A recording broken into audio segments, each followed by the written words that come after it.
This video is a response, a first response to Richard Dawkins and this outrageous comment he made on the Bill Maher show as to his whole hypothesis of religion together we can find the cure. Okay. How dare you call yourself a scientist, sir? I can prove your dishonesty right now. Okay. I can prove your dishonesty right now. Because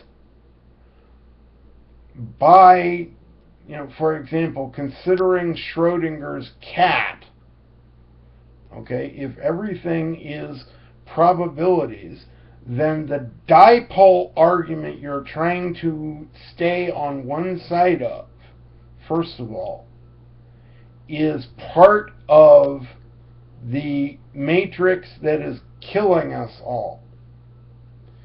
Okay, I've actually studied out certain positions in physics and the implications of what I have been learning in physics, sir, is literally that matter, okay, matter is an illusion, but consciousness is not.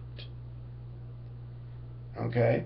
So before you go slamming the idea that, quote unquote, there might be a divine consciousness in charge of the universe, remember, we're not even at the Christian God or the Muslim God or the, okay, that's the dangerous part of my trying to take this territory. But setting aside Pascal's wager, which I understand is like too theologically based for you, at the minimum, I've already proven this one, sir, you are violating Clarke's law. Okay? So maybe Arthur C. Clarke, naturalist, Darwinist person that he probably was, okay,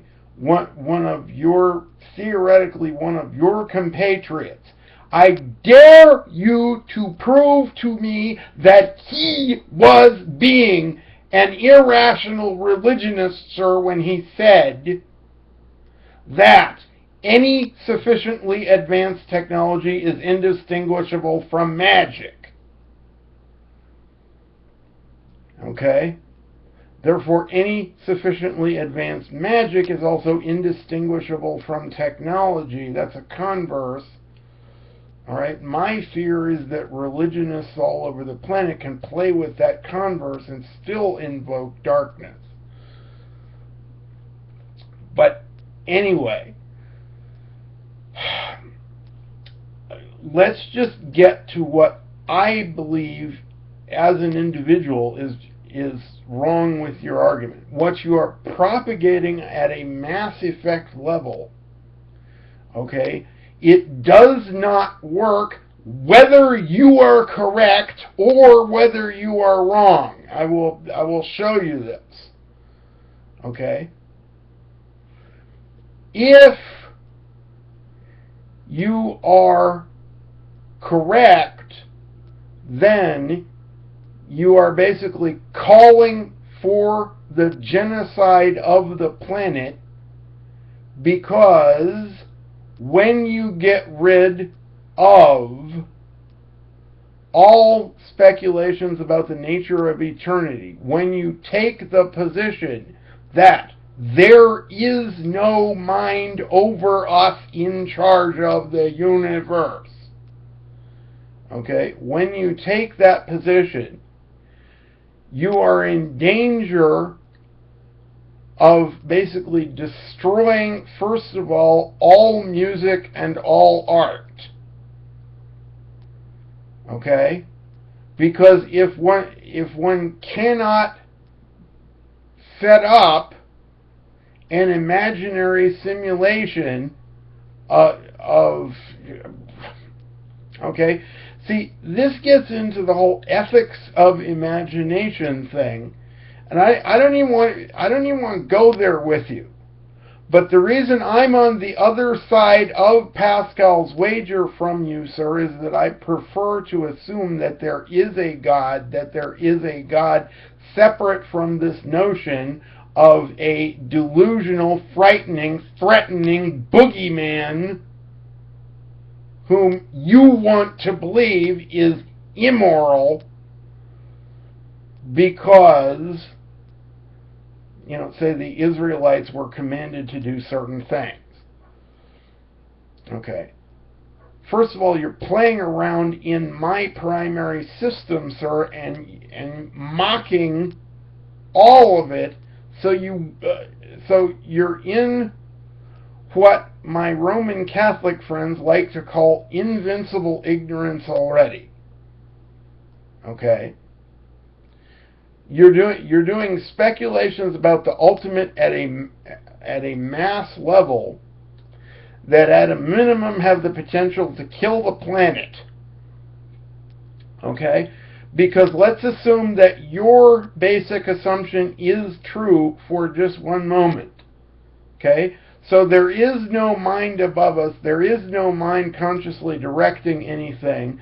Therefore, every single one of us is an animal. We die dead. We go poof when electrical function ceases, and there is nothing. Result, total darkness.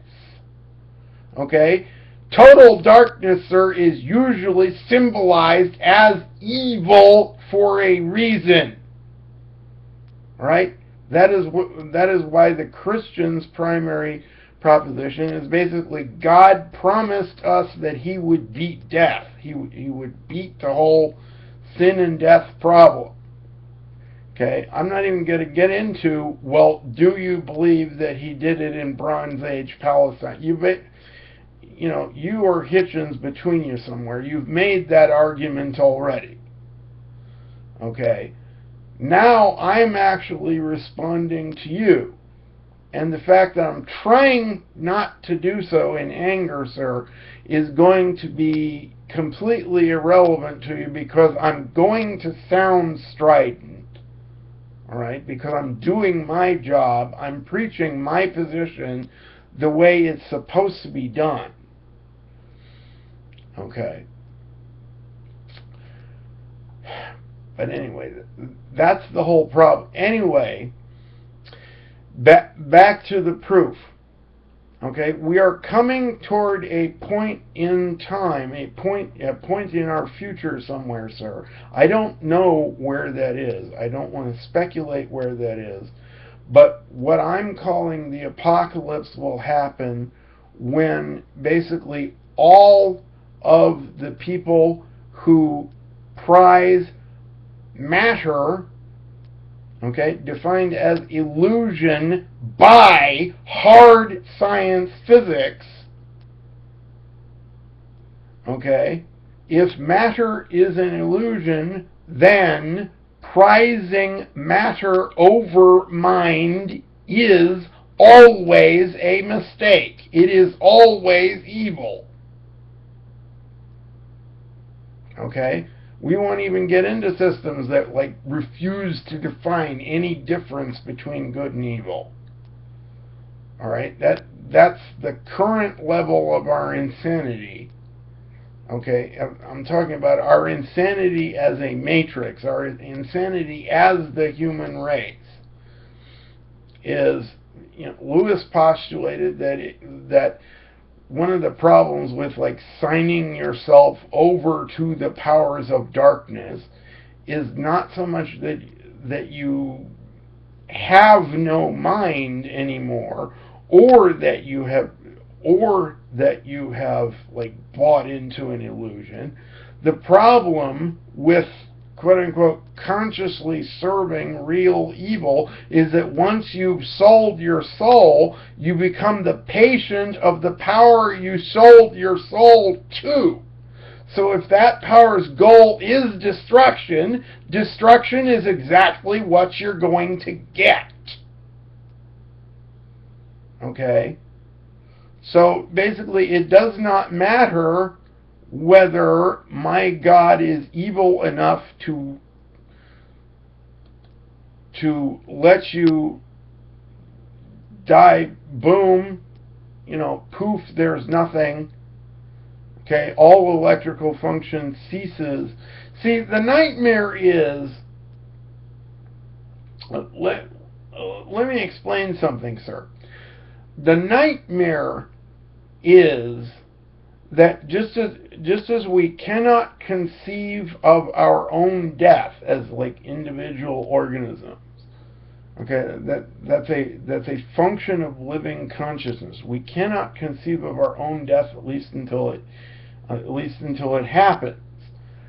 And the nightmare, I'm not even defining this in Christian terms, but like if there is absolutely nothing, okay, after the matter is gone that makes up this physical body, if there is absolutely nothing, that includes no consciousness. But by definition, okay, if I die dead, go poof and there's nothing, I've won. Okay, because I'm not going to be aware that I'm in that state. I'm gone. Okay, so that's what happens if you're right. Okay, if you're wrong, then one version of the Christian interpretation of hell could be a space of infinite darkness within which you can no longer create, having separated yourself from, by definition, the source of all life and the source of all light. Okay? So, like, picture eternal consciousness in a dark box of whatever size with no light whatsoever. Alright? That is the minimum thing you can expect, sir, out of hell, without even getting into, nuclear, biological, chemical weapons, the nature of nuclear fire and brimstone, all that good stuff. Alright? See, I can think in those terms all day, sir, if you want to call that evil. Alright? But, see, that's not the outcome that I want for you.